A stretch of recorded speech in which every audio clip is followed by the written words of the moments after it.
చిట్ట చివరికి పదవీ విరమణ చేసిన రోజున సాధారణంగా అందరినీ సన్మానం చేస్తూ సెలవు తప్పాలి.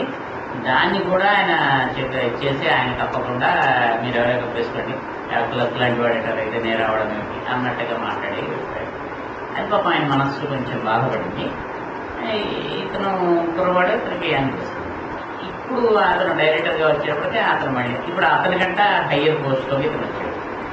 నేను ఫలానా వాళ్ళ అబ్బాయినండి అని చెప్పి వెంటనే వాడికి కాళ్ళు చెట్లు కొనికేస్తాడు, హీరో వీడికి ప్రొడ్యూస్ ఇంకా అక్కడి నుంచి వాడు ఇంకా 2-3 నెలల్లో రిటైర్ అయిపోతాడు.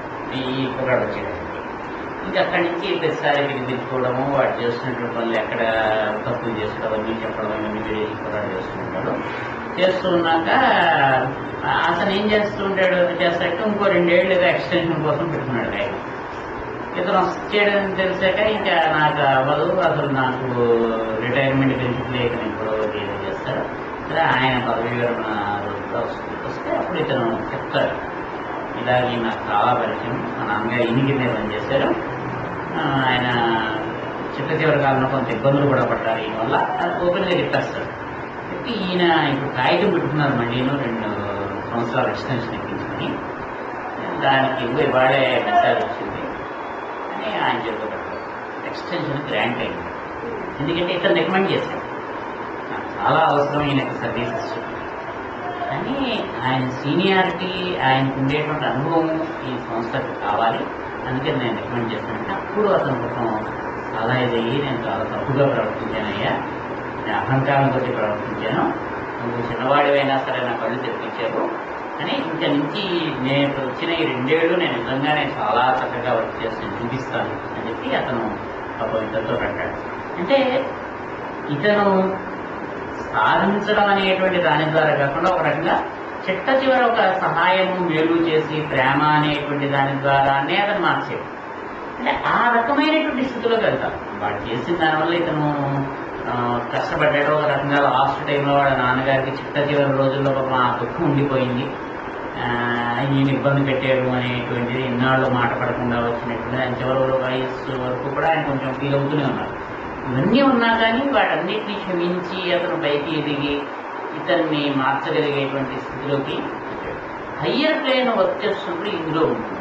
ఆ రకమైనటువంటి స్థితి లేనప్పుడు ఏంటంటే వాడు వచ్చిన మొదటి రోజే వాడి మీద ఏదో రాసి వాడు ఉద్యోగం పోయేటట్టు చేసి ఆ 2 నెలలు వాడు సస్పెండ్ అయ్యేటట్టు చేసి ఈ రకమైనటువంటి చేస్తాడు.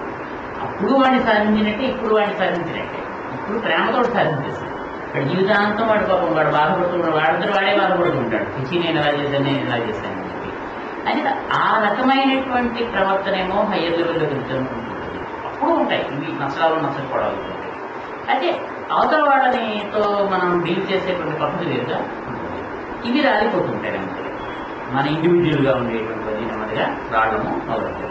ఇవి రావడం మొదలు పెడితే మనకు ఉండేటువంటి లాభం ఏమిటంటే తర్వాత మనం తీసుకునేటువంటి జన్మల్లో మన భౌతికమైనటువంటి శరీరము దృఢోత్తరం అవుతూ ఉంటుంది. ఎందుకంటే యాక్చువల్ ప్లేన్లో ఉండేటువంటి గుళ్ళు కడిగేసుకుంటూ వస్తాం కాబట్టి ఇప్పుడు మనకి ఇచ్చేటువంటి దేహం ఏమిటంటే సరిగ్గా తోమకుండా ఉన్నటువంటి గిన్నెలే మళ్ళీ మనకి ఇస్తూ ఉంటారు. ఎందుకంటే మనం క్లీన్గా ఉంచుకోలేదు, అందుకని వాళ్ళు అలాగనేసి తోసేస్తుంటారు. అంటే దాని తాలూకు మనకి సరిగ్గా శుభ్రపరచినటువంటి శరీరం ఇవ్వడం వల్ల వచ్చేటువంటి రోగాలు అలాంటివన్నీ కొన్ని మనకి రెసిడ్యూల్గా వస్తుంటాయి. ఇప్పుడు అక్కడ ఇచ్చింది అదనమాట. అంటే కొన్ని రోగాలు అవి ఇవన్నిటికీ కారణం మనకి మనం చేసుకున్నటువంటి వాటి వల్ల ఉండేటువంటి దాన్ని అనుభవించాల్సినటువంటివి ఏవైతే ఉంటాయో అవన్నీ కూడా మనకి తర్వాత ఇవ్వబడుతుంటాయి. వీటన్నిటికీ మనం దాటాలి అంటే ఉన్నటువంటి ఒకే ఒక పద్ధతి ఏంటంటే సక్రమమైనటువంటి మార్గంలో జీవించడం అనేటువంటిది ప్రారంభించడం ఒకటే. దీని ద్వారా ఏమిటవుతుంటుందంటే అటు మన యాక్చువల్ ప్లేన్లో మనకి పట్టుకుంటూ ఉండేటువంటి నచ్చడాలు నచ్చకపోవడాలు మొదలైనటువంటి వాటి వల్ల అంటుకోవడాలు రాలిపోతుంటాయి. అవి ఉండొచ్చు, ఇష్టం. కృష్ణుడు గారంటే అర్జునుడు ఇష్టం, ధర్మరాజు ఇష్టం, పాండవులందరిలో నీకు ఎవరు ఇష్టం అంటే అర్జునుడు ఇష్టం అంటే. అయితే అర్జునుడు ఇష్టం అవ్వడము అనేటువంటిది అర్జునుడి పట్ల ఎక్కువ ఇవ్వడం అనేటువంటిది కానీ ఇంకో వాళ్ళకి ఇవ్వకుండా ఉండడం అనేటువంటిది కానీ ఆయన ఏం చేయలేదు. ఇష్టం అంతే, అతను కూడా ఇష్టం అంతే. మనకి దేవుళ్ళందరూ సమానమే.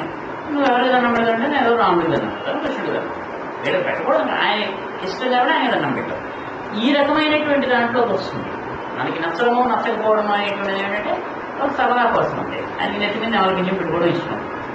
ఆయన నెమల పింఛం ఎందుకు పెట్టుకోవాలి? కోడికి పెట్టుకోకూడదు. కోడికి ఇస్తే అదే పెట్టుకునేవాడు బహుశా ఆయన నెమల పింఛం తెచ్చింది అది పెట్టుకున్నాడు. ఇది పెట్టుకోకూడదు అని కాదు, అదే పెట్టుకోవాలి అని కాదు, అంటే ఒక చక్కటి అలంకారంగాను దానికోసము ఆ రకమైనటువంటి వాటిల్లో మనకి పెట్టుకుంటుంది. కావాలి అనేటువంటి వాటిలోకి ఎందుకు రాదు అనేటువంటి దాంట్లోకి వెళ్ళినప్పుడు పొసెసివ్ నేచర్లోకి వెళ్ళిపోతుంది. ఈ రెండింటికి ఉండేటువంటి తేడా నెమ్మదిగా ఏం చేస్తుందంటే మనం హయ్యర్ ప్లేన్లో జీవించడం మొదలు పెడితే మనకి ఈ రకమైనటువంటి కోరికలు అనేటువంటిది దాపైపోతుంటాయి. నచ్చిందా నచ్చలేదా అనేటువంటి వరకు వేరు. నచ్చినవి మనకి కావాలి, నచ్చనవి అక్కర్లేదు అని అనుకోవడం దగ్గర కోరిక అనేటువంటి వచ్చేస్తుంది.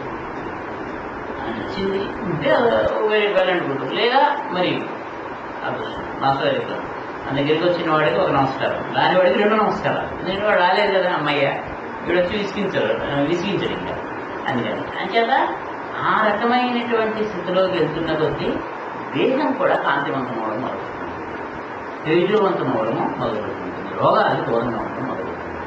ఎప్పుడైతే దైహికమైనటువంటి ఆరోగ్యం ఉంటుందో మళ్ళీ ఇండైరెక్ట్గా మనసు బాగుంటుంది. మనసులోకి కల్మషము అది చేరకుండా అడ్డుతూ ఉంటుంది, దేహమే అడ్డుతూ ఉంటుంది. దేహంలో ఉండేటువంటి అణువులే దూరం చేస్తుంటాయి. అంటే కొంతమంది మన ప్రజెన్స్లోకి వచ్చినప్పుడు అవతల వాళ్ళు చాలా కుత్సితమైనటువంటి దుర్మార్గమైనటువంటి ఆలోచనలతో వచ్చేటువంటి వాడు అంటే వాళ్ళే ఎక్కువసేపు ఉండాలి. వాతావరణాన్ని వాళ్ళు పొల్యూట్ చేయలేరు. ఏదో పని మీద వాళ్ళు వెళ్ళిపోతారు, వాళ్ళు ఉండలేక వెళ్ళిపోతారు, లేదా వాడు ఎవరో ఫోన్ చేస్తాడు వెళ్ళిపోతారు. మనకి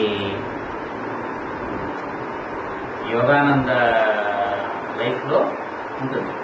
ఒకసారి ఆయన విసిగిస్తుంటాడు ఒక వ్యక్తి ఎవరో, అతను స్నేహితులు అంటాడు ఎవరో.